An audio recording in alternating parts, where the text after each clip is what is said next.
Code Talker, what are the metallic Archaea? Volcanic craters spewing sulfur. Water hot enough to boil your skin off. Ocean depths of 800 plus atmospheres. Wastelands radioactive enough to kill you where you stand. There are groups of organisms that survive despite. No. Because of living in such environments. I've heard about them. Extremo... something. Extremophiles. By selecting certain species, then subculturing and repeatedly modifying them, I created a metallic offspring of pure Archaea. They subsist on metals rather than organic matter. And some of them even consume uranium? Yes. Uranium enrichment Archaea metabolize only uranium-235. As a result, they produce weapons-grade enriched uranium. How is that possible? Consider how plants fractionate carbon isotopes when they conduct photosynthesis. Nature possesses abilities beyond our imagination. So it was Archaea that brought down your chopper? Corrosive Archaea, yes. They oxidize metals, feeding off the energy in the electrons they receive. What became of the wreckage?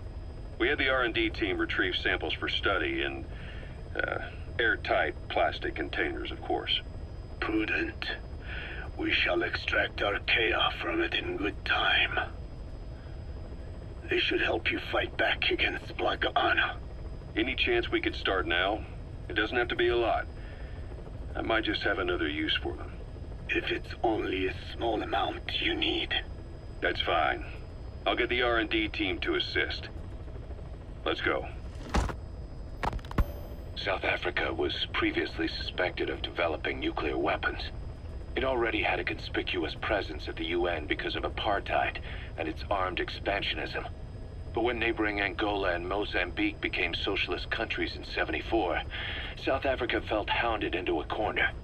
So it accelerated its nuclear program to protect itself.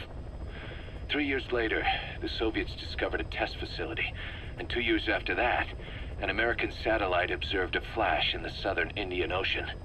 It said this was South Africa conducting a nuclear test with the help of a certain ally. Skullface used the situation in South Africa to get this ally to lend a hand. They both wanted nukes, so it was a mutually beneficial relationship. On the surface, anyway. I figure South Africa started getting serious about nuclear weapons production in '75. In '74, the government was still able to get by with bluffing that it had a nuclear arsenal. But the year after, word spread that an independent armed group in the Caribbean was crushed by Cypher for possessing a WMD. That's right, boss. What happened to you and your men was the reason South Africa decided to push ahead with nuclear development. A force independent of any country getting its hands on a nuke. That was a threat to the existence of countries everywhere. It wasn't just South Africa. Your presence pushed a lot of countries to get nukes. The world was scared of you. You were a threat to more than just the Cold War. If nations are gears in a machine, you had the power to smash them loose and watch the whole world grind to a halt.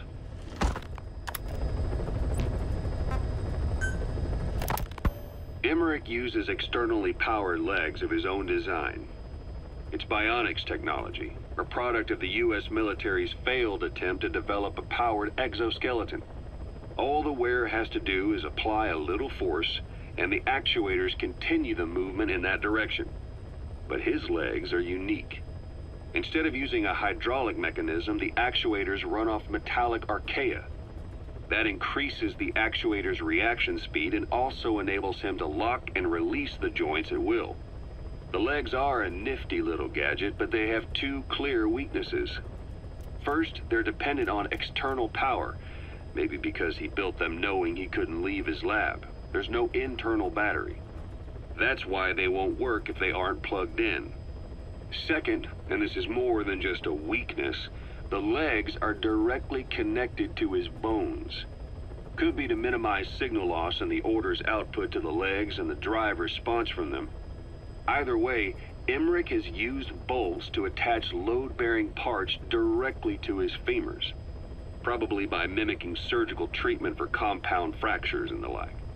But the end result is those legs and his body are fused together, and that appears to be how he's able to move them so precisely. But that also means that any shock to the legs would be delivered right to his bones by way of those bolts. The same is true if he encounters the corrosive metallic Archaea. If the corrosive Archaea ate into the exposed bolts, they'd reach the endoskeleton parts and eat through them too in the blink of an eye. The doctor's bones are full of holes to accommodate all the bolts. They're like sponges. If he were to lose the reinforcing parts, even the tiniest bit of force or weight would snap his bones. So when I dangled those corrosive metallic Archaea in front of him, he realized straight away what would happen. Life wouldn't be worth living if he lost those legs of his. I'd bet that is what the doctor fears the most. I just helped him imagine what it would be like. Thanks to that, I got the information we needed without either of us getting hurt. You know how he is. He's probably already over the shock. The better you know your adversary, the easier it is for you to get information from them. And vice versa. You said that the nuke Skullface was trying to spread around the world were equipped with a failsafe. Something that could shut them down at will. His will. Quite so. After all, he needed a guarantee that a buyer wouldn't simply turn the weapons back on him. So how can they be stopped? The criticality trigger, that is, the detonator, is a complete black box design. Any attempt to dismantle it causes it to melt in seconds, using the corroding Archaea. The design ensures that no detonation is possible unless he disengages the lock. So he had a way to disengage it remotely. Precisely. The client simply presses a button. At that moment, the detonator begins transmission with a surveillance satellite. The satellite reports to him how the client is trying to use the nuke. If he does not object, the lock is disengaged. But if it's a risk to him in any way... The detonator melts down. The same is true if detonation does not occur within a preset time after the lock is disengaged. The nuke is rendered useless. Who the hell would buy something with strings attached like that? The client would never know until the moment they actually tried to use it. Most likely, he would have explained the time delay as the detonators needing time to activate. And he only intended to sell to technologically primitive groups in the first place. Let me guess. He'd claim it was defective and offer a replacement. Shadier than a used car salesman. Skullface shakes your hand like a friend, using the other to control you like a puppet. This is how he works. This is yellow cake that Cypher was having the PFs transport. Before we met you, the boss recovered it from a truck crossing the savannah. Are there metallic Archaea inside it? Yes, the Archaea metabolize uranium-235 to subsist. They must be stored inside yellow cake, or they cannot survive. So those biological traces we took for impurities were actually the real cargo. Of course they are deactivated, so they do not trigger a sudden enrichment. They are like baker's yeast. Yet, they do gradually enrich the uranium as they feed. I imagine you detected weapons-grade traces. Yeah, we did. And the malachite that was loaded on the truck had traces of uranium in it too. So that's the flower, huh? Skullface was gonna sell do-it-yourself nuke kits. The uranium enriching Archaea complete with a user's manual. And the ores with the uranium could be sourced by the client or provided by Cypher. Even the trace amounts buried in common ores can be enriched to weapons-grade uranium by the metallic Archaea. Proving that must have been the most important factor of the trials. That and the ability to successfully prevent detonation. So if the amounts of uranium in the ores are low enough, they can get past any inspection. And you only need a tiny amount of the Archaea to act as the yeast. No great challenge to smuggle that either. The first step towards saturating the world with nukes. His plan. That was not my intention. My only goal in developing the metallic Archaea was to save the Dene. What made you think a tool for creating undetectable nuclear weapons would save your people?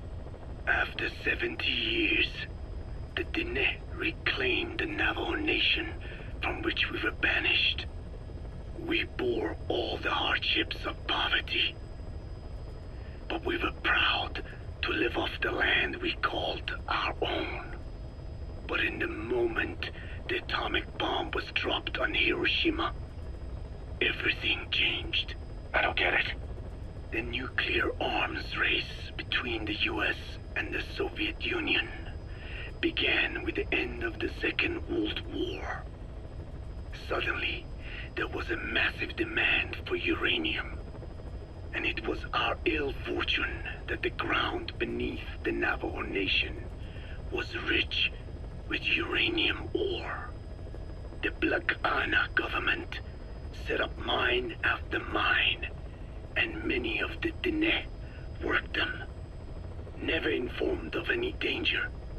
Every day, they went to work with no protection. The slag was simply piled out in the open. When rain fell, uranium traces left behind would seep out, and when the ground dried, it was blown about as dust. Land and water were contaminated, irradiated. Many of us became sick and died. That pain lives on to this day. I had no idea. Wanting more than anything to revive the land my forebears left to me, I was delighted upon discovering microbes that eat uranium. If they could be domesticated, I believed we could rid our land of uranium. Were you successful? No. The research called for funding on a colossal scale. But nobody was willing to invest with no prospect of a return. And that's when Skullface showed up. Correct. I can save you and your people. We share the same will. That is what he said to me. And I believed him. Black Ana forced me to abandon my uranium cleanup work and focus on nuclear weapons. And he held all the Dene hostage.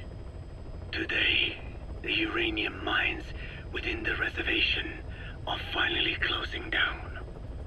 It is simply less expensive now to source uranium overseas. New victims, different places. But uranium is a tactical resource. To rely on a foreign country for it is a difficult decision to make. And he was in the perfect place to influence that decision. He could have condemned your people to the mines forever. The contamination comes not only from uranium.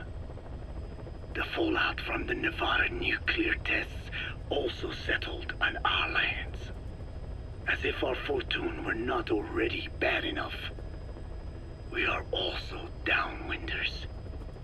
To save the Dene, I must complete my original research.